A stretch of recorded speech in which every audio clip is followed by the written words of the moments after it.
Good evening students.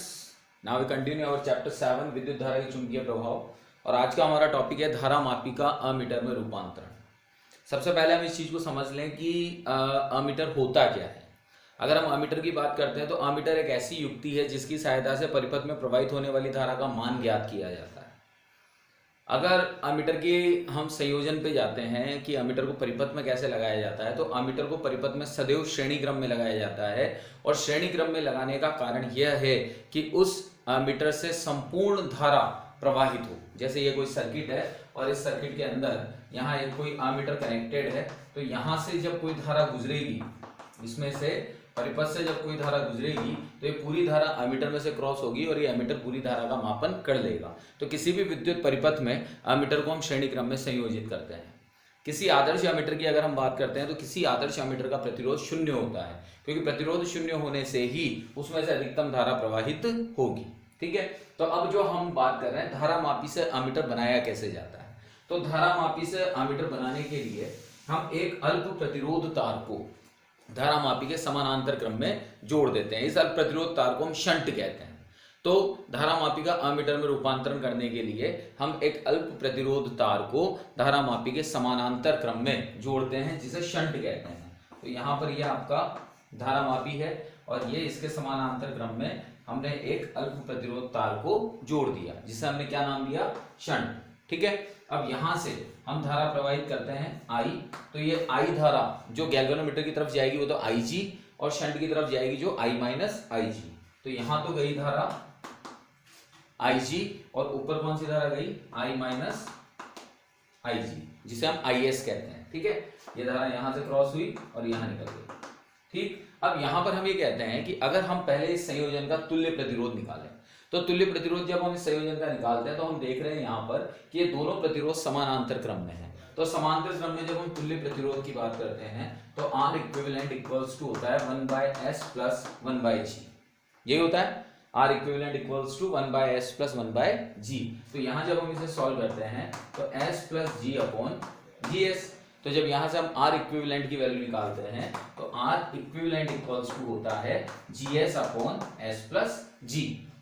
ये हमारी R equivalent की वैल्यू आ गई। अब अगर हम यहाँ पर देखते हैं तो हमने पहले ही कहा है कि जो शंट होता है वो अल्प होता है, किसकी तुलना में, G की तुलना में।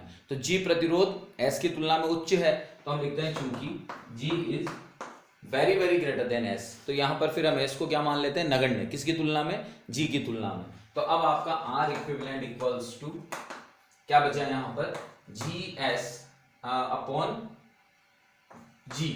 ठीक है, तो G से G क्या हो गया आपका यहाँ कैंसिल। तो R equivalent equals to S।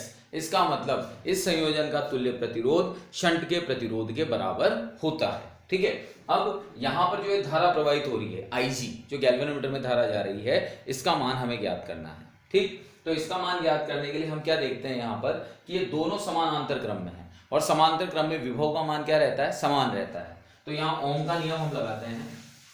तो ओम के नियम से हम क्या जानते हैं, ओम के नियम से V इक्वल्स टू IR। तो यहाँ पर Ig into G equals to I minus Ig into S। अब I माइनस Ig को हम क्या कहते हैं, IS। तो ये हो गया आपका Ig into G equals to IS S। ठीक है, यहां से अगर हम Ig की वैल्यू निकालते हैं तो Ig इक्वल्स टू क्या आ जाता है, IS upon IS S by G। तो ये वैल्यू किसकी आ जाती है आपकी, Ig की, यानी जो गैल्वेनोमीटर में करंट फ्लो होगी उसकी वैल्यू आती है आपके पास में IS upon G into IS। ठीक है, तो इस तरह से हम यहाँ पर ये जो संयोजन है, ये वाला, इस संयोजन को हम क्या कहते हैं, अमीटर। यानी ये वाला जो भाग है, ये भाग अमीटर के समान कार्य करता है, जिसके अंदर धारा मापी के समांतर क्रम में किसको जोड़ा है, अल्पमान के प्रतिरोध को।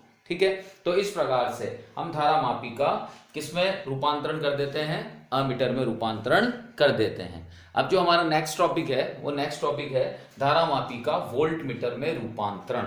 ठीक है, तो धारा मापी का वोल्ट मीटर में रूपांतरण देखते हैं।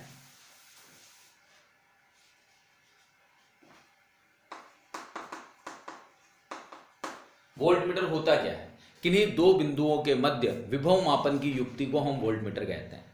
यानी किसी भी परिपथ के अंदर अगर कोई दो बिंदु हैं तो उन दो बिंदुओं के मध्य जिस उपकरण की सहायता से विभवांतर मापा जाता है उस युक्ति को हम वोल्टमीटर कहते हैं। अब यहाँ पर सबसे पहली चीज कि वोल्टमीटर को परिपथ में लगाते कैसे हैं, तो वोल्टमीटर को परिपथ में हमेशा समांतर क्रम में लगाया जाता है, ठीक है, ताकि वो धारा का एक भी अंश ग्रहण ना करे। और इसीलिए हम ये कहते हैं कि आदर्श वोल्टमीटर का जो प्रतिरोध रखा जाता है वो अनंत रखा जाता है, ताकि उसमें से धारा का एक भी अंश ना गुजरे। अब अगर मुझे धारा मापी से वोल्टमीटर बनाना है तो मैं धारा मापी के समांतर क्रम में एक उच्च मान का प्रतिरोध जोड़ता हूं। तो यहां पर ये आपका गैल्वेनोमीटर, और इस गैल्वेनोमीटर पे मैंने क्या जोड़ दिया, हायर रेजिस्टेंस, उच्च मान का एक प्रतिरोध मैंने यहां जोड़ दिया। अब इससे धारा प्रवाहित हो रही है Ig, ठीक है, इससे धारा कितनी प्रवाहित हो रही है Ig, और यहां पोटेंशियल कितना है V। तो अब ये धारा Ig जो प्रवाहित हुई है, चूंकि ये श्रेणी क्रम में है, श्रेणी क्रम में है, तो जब हम V का मान निकालेंगे तो V इक्वल्स टू क्या हो जाएगा, यहां से Ig RH प्लस G, यही होगा।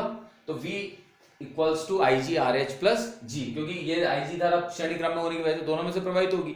तो कुल विभवांतर कितना हो गया IR, तो R तो श्रेणी क्रम में है तो ये जुड़ गया, तो Ig R plus RH plus G।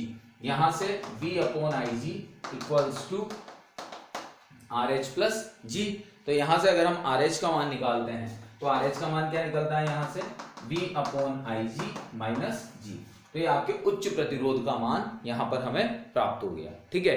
अब यहां पर हम ये कहते हैं कि अगर इस संयोजन का तुल्य प्रतिरोध देखना है तो संयोजन का तुल्य प्रतिरोध अगर हम निकालते हैं तो Rv इक्वल्स टू, दोनों श्रेणी क्रम में है तो श्रेणी क्रम में होंगे तो क्या हो जाएगा RH प्लस G, श्रेणी क्रम में जुड़ते हैं। अब हम क्या कह रहे हैं यहाँ पर, चूंकि RH is very very greater than G, तो क्योंकि उच्च प्रतिरोध है तो RH is very very greater than G, तो G को क्या मान लेते हैं यहाँ नगण्य, तो Rv इक्वल्स किसकी हो गया RH।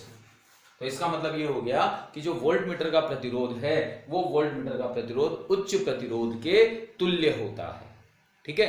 तो वोल्टमीटर का जो प्रतिरोध होगा वो उच्च प्रतिरोध के तुल्य होगा। तो इस प्रकार से हम धारा मापी को वोल्टमीटर में रूपांतरित करते हैं। Okay, thank you.